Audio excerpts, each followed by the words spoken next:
All right, friends, so heading into this preseason finale against the Buffalo Bills, this quarterback room's been the story all camp. Four guys on that roster, and everybody wondering how long that actually lasts. And right when you think you know where this coaching staff's head is at with that group, they go and make a roster move on the defensive side that honestly caught me off guard. A signing that came with a corresponding release, and it's got me looking at this whole week differently now. So stick around, because in this video, I'm going to tell you exactly who they brought in, who had to go because of it, and who I think should be starting under center this Thursday and why. Hello, Steelers fans. If you're new to the channel, go ahead and hit that subscribe button. So let's start with the move that's got me thinking twice about this week, and that's the signing of defensive back Brandon Hill. Now, when I saw this cross the wire, my first thought was, why now, right before this last preseason game? Why not wait until after cutdown weekend like everybody else is doing? But once I dug into who this guy actually is, it started making a lot more sense to me. Brandon Hill originally got drafted by the Houston Texans, 7th round back in 2023, and he spent some time on their practice squad after that. From there, he bounced around a little, had a stop with the Las Vegas Raiders, then another one with the Chicago Bears. So honestly, this is a guy who's been chasing a real opportunity for a couple years now, and it looks like he might be finding it here. And look, what really stands out to me about this signing is the college tape, because Hill played his ball right here at the University of Pittsburgh.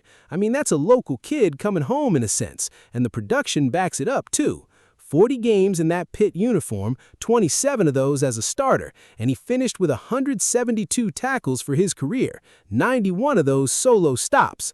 On top of that, he had 3.5 tackles for a loss, 12 passes defensed, 3 interceptions, 3 forced fumbles, and 2 fumble recoveries. That's not a small resume, guys. That's a guy who was around the ball constantly. His senior year alone, he was Pitt's second leading tackler with 67 tackles, and that season is what got him All-ACC honorable mention.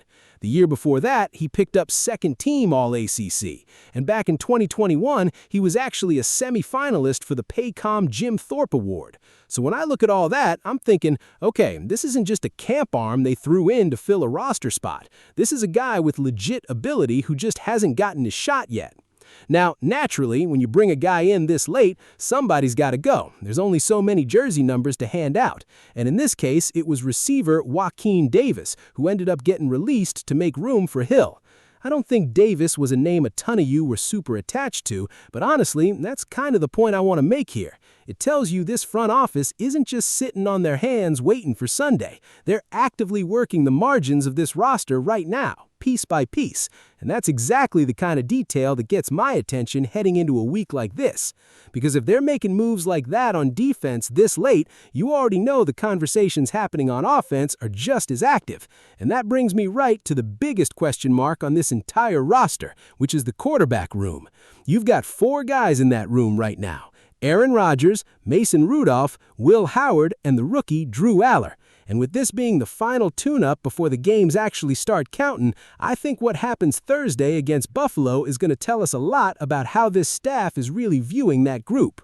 Now, here's where I stand on it, and I know not everybody's going to agree with me, but I would start Drew Aller this week over Will Howard.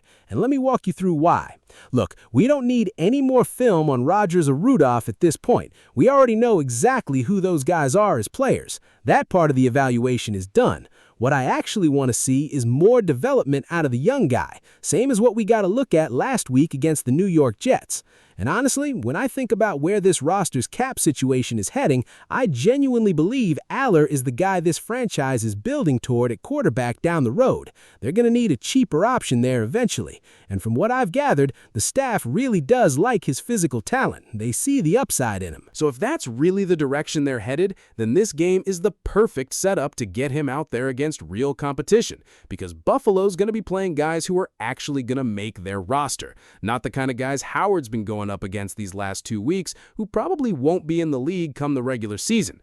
And on top of that, Aller gets surrounded by better talent in this game too, which just makes for a cleaner look at where he genuinely is in his development right now, instead of judging him off matchups that don't tell you much.